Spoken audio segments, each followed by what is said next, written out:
Welcome to Penrose Learning, where we make understanding easy. In this video, I will explain how to send PayPal invoice links.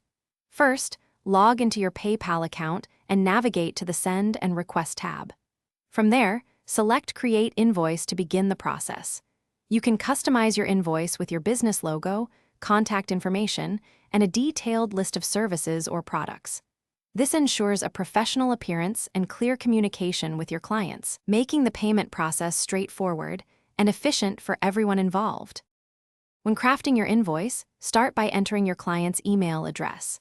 Then, meticulously add each item or service, including a clear description, quantity, and unit price. Don't forget to specify the currency, which can be one of over 25 options, and apply any relevant taxes or discounts. You can also set a clear due date, typically within 30 days, and choose whether to allow partial payments, offering flexibility to your customers.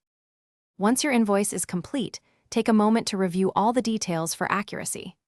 After confirming everything looks correct, simply click the Send button.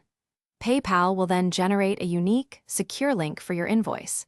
You can easily copy this link and share it with your client through various channels, such as email, a text message, or even a direct message on a social media platform. This method provides a quick and convenient way for your clients to access and pay their invoice. For your client, receiving and paying the invoice is incredibly simple. They just click on the provided link, which takes them directly to a secure PayPal page where they can view all the invoice details. They have several convenient payment options, including using their PayPal balance, a linked bank account, or a major credit or debit card.